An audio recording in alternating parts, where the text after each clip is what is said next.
tubifurije kugubwa neza abakunzi ba Crediamo TV aho muri hose. Tubifurije amahoro y'Imana ikomeze kubana namwe. Uyu munsi rero n'ubundi tugiye gukomeza ibiganiro byacu uko bigenda bikurikirana. Ubushize twari twakomoje ku bahanuzi ubwo twarimo tuvuga ubuzima bw'umukristo.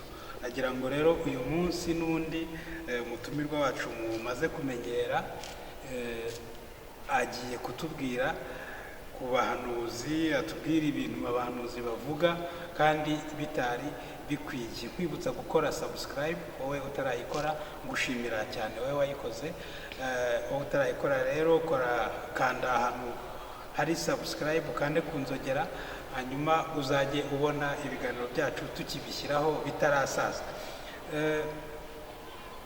Turabashimira kandi n'abakomeje kuduha ibitekerezo kuri 0788 62 13 hanyuma mutumirwa wacu Jean Paul suhuza abakurikiye Crediamo TV, ariko mbanza mbere ukwegereye kuko bari abo bari kure. Imana iguhumugisha. Ndabasuje cyane bakunzi bacu ba Crediamo TV. Ndatekereza ko tumaze kuba inshuti kuko turahorana amasaha menshi, bihe binini cyane.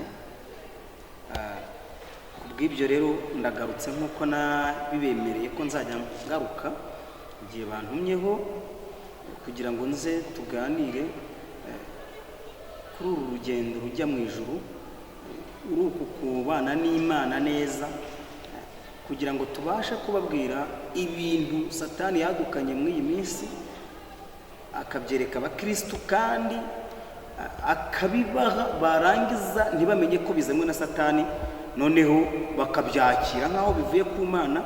Rero nge ndaha kugira ngo mbahishurire, mbamenera amabanga nge namaze kwerekwa n'Imana, cyangwa se kubona ko Imana yagakwiriye yereka abantu kugira ngo basobanukirwe neza. Ubwo rero warumbwiye ati tuvuge cyangwa se mbibona nte ibintu by'ubuhanuzi muri iyi minsi. Ibintu by'ubuhanuzi muri iyi minsi byaradutse, byinjiramo gukora kwa Satani, kandi nyamara hari hakwiriye kuba ari umuyoboro mwiza w'Imana kugira ngo ikoreremo, kugira ngo abantu bayo bamenye amabanga. Kuko ubuhanuzi ni uburyo Imana ikoresha bwo kugaragaza ibihishwe, ikabihishurira intore zayo mbere y'igihe. Ubwo rero muri iyi minsi ho hadutse noneho rero ubuhanuzi, Bibiliya ivuga ko ari ubuhanuzi bw'ibinyoma bwo kubeshya abantu, bufite ibiburanga abantu rero bamwe batitaho, ari byo nje kubabwira uyu munsi. Turagira ngo uhite utugerera ku ngingo. Ubu buhanuzi bwaje muri iyi minsi bigaragara yuko ari ubuhanuzi bw'ibinyoma. Ese umuntu yamenya ate ko umuhanuzi ari kumuhanurira iby'ibinyoma, cyangwa se ukamenya ni gute wamenya umuhanuzi ukubwira ibitari ibinyoma? Ibyo bisaba imbaraga, kandi izo mbaraga umuntu azikura mu ijambo ry'Imana muri Bibiliya. Buriya Bibiliya igaragaza ibinyoma, ikagaragaza n'ukuri. Ikibazo cy'abakristo muri iyi minsi ntabwo bashaka gusoma Bibiliya, ntibashaka no kugira ngo bumve iby'Imana ibabwira ko ari byo bagenderaho. Akaba ariyo mpamvu bakunda kwibona bageze ku bahanuzi b'ibinyoma. Rero ni ukuvuga ngo umuhanuzi w'ibinyoma wamubwirwa n'iki? Umuhanuzi w'ibinyoma ushobora kumubwirwa n'uburyo bubiri cyangwa se ibintu bibiri. Ushobora kumubwirwa n'amagambo avuga, ko burya bo ntibihishira, baravuga amagambo arimo ibinyoma rwose yo kubeshya hasi no hejuru. Ukamubwirwa n'ibikorwa akora. Ni ukuvuga ngo rero uwo umuhanuzi wageze mu magambo wamufata ko ari uw'ibinyoma, ubigenzuye ukabyitaho, ngo birasaba ko umenya amagambo y'ukuri ni ayahe. Ayo ngayo arahari. Ni ukamenya n'ay'ikinyoma nayo agaragara ati. Ukamenya noneho n'ibikorwa umuntu w'umuhanuzi w'ukuri akaba akora ni ibihe. Noneho ugahita umenya ngo uyu ni umuhanuzi w'ibinyoma. Turagira ngo tugerere ku ngingo, kubera yuko iyi ngingo iyi ntego dufite uyu munsi ni ndende cyane. Turagira ngo turebe bimwe mu bikorwa, tubwire nk'ibikorwa bibiri umuhanuzi w'ibinyoma akora. icyambere umuhanuzi w'ikinyoma ari umuhanuzi uza akakubwira ati Imana yakuntumyeho ko rwose iwawe hari umugeni cyangwa se iwawe hari ibibazo nabonye, hari urupfu, iwawe hari ubukwe. Wanajya kwibaza utse n'ubukwe buhe, ati ndavuga ko ari ugupfa. Umuhanuzi w'ikinyoma iyo avuze urupfu, ese nk'abakirisitu mbabaza, hari umuntu w'umukirisitu utazi neza ko tugomba kuzapfa? Turi mu isi tugomba kuzapfa, kandi ko inzira izatuma tujya mu ijuru tuzanyura mu gupfa. Uwo muntu rero yaje akakubwira ati, aza gutera ubwoba. Icyambere avuga ati Imana imbwiye ko hari urupfu iwawe, nyamara ariko nutanga igitambo ukagira ikinuma ntaguha nk'iki, ugira ubwoba ahita afata, none se Imana yakubwiye ko ntanga iki? Tanga igitambo, tanga Isaka. Reba ikintu kiremereye, reba fata ikinege cyawe, fata Isaka wawe. Isaka wawe ninde? Ati Isaka banjye sebutse bano bana banjye. Oya, ati sinanagra abo bana nkwaka. Isaka wawe, reba n'iriya modoka, iriya modoka si ufite yonyine, niyo kinege cyawe. Mereza iriya Isaka rero. Ari kwa kande imodoka, yizane uzabona indi.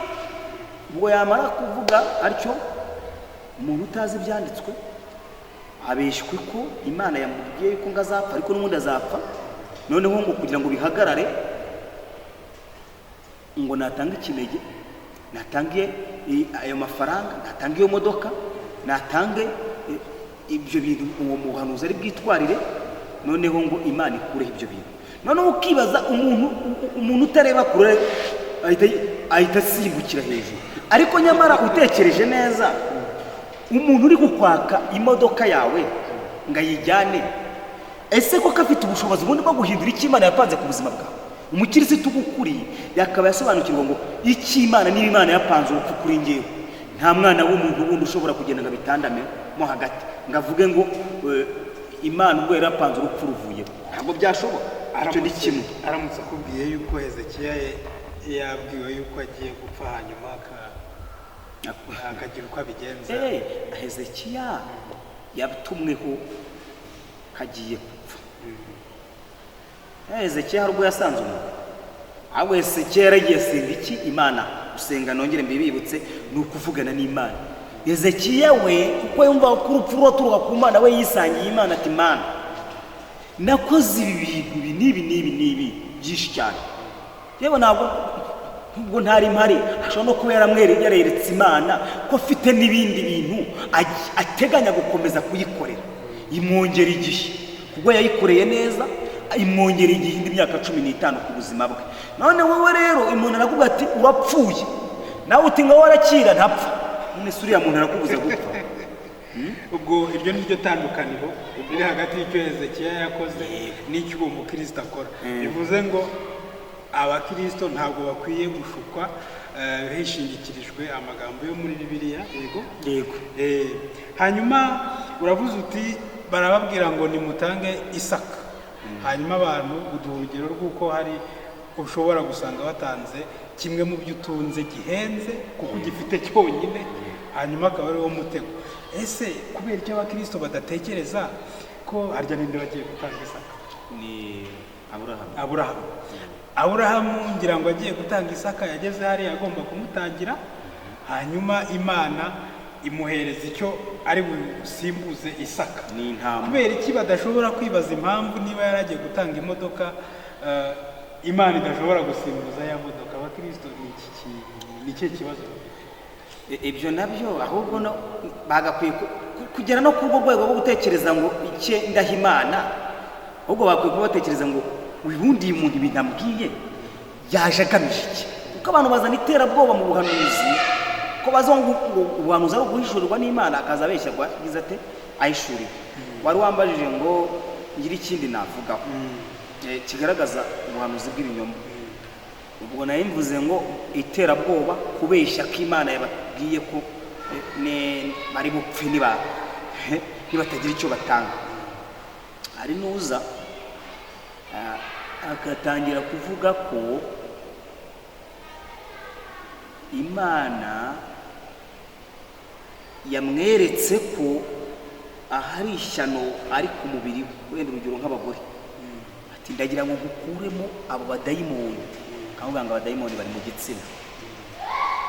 Noneho agaho ati tugende gusengere gubita abadayimoni, akajya gusengera umuntu yakoze ku gitsina bikarangiza amusambanije. Uri umuntu usobanukiwe wagakwiye kumenya ngo ese koko ibi bintu nibyo, ugahita umenya ko ibyo bintu ari ibinyoma. Umuntu wo kwambika ubusa akagusambanya ugakora ibyaha, uwo muntu se nari ngarutse mvuga ku buryo ashobora gusengera umugore amufashe ku gitsina cyangwa se uw'igitsina gore agasengera umugabo nawe amufashe ku gitsina, ngo bitewe n'igitsina cy'umuhanuzi. Aho umuhanuzi w'igitsina gore akaba yasengera uw'igitsina gabo amufashe ku gitsina. Ibyo bintu wagahita usobanukirwa ko ari ubuhanuzi bw'ibinyoma. Hari ubundi ubuhanuzi byambayeho umunsi umwe ngewe ubwo nari mfite urugendo rumwe rwo kujya mu mahanga. Noneho umuntu arambwira ngo ninze ngende ngo Imana imvugeho. Noneho icyantangaje aho hantu yaranjyanye, nanjye nagezeyo ndavuga ariko reka nze numve iyo Mana, ntabwo nzi ndi bwumve iyo Mana. Noneho Imana nahumvise uwo mwanya yari irimo ibwira abantu kujya muri Amerika, kujya kurira indege, nkajya mbona abana bafite inyota yo kurira izo ndege kujya mu mahanga bashidutse. Wowe ukibaza Imana ubundi kujya mu mahanga kuva muri Amerika, uwo muri Amerika Imana izamuhanurira kuza mu Rwanda. Imana ibyo bintu biyibwiye iki? Ese ubundi wowe ubwaho ubwo buhanuzi burakumbura iki? Nugera muri Amerika se ugeze mu ijuru, hanyuma ugezeyo yakuvuzeho? Ngewe kubera ko nari nagiye mvugana ibi bintu ndagomba kumenya ko ari iby'ibinyoma. Naragiye ndicara n'inyuma ngo ndebe ko iyo Mana irahaguruka ikaza ikambwira, ikanakuvumbura ko ikamvumbura ko nanabipinze. Byarangiye ntashye, Imana ntacyo yamenye, ndisohokera. Ubuhanuzi babeshya abantu, ndavuga niya.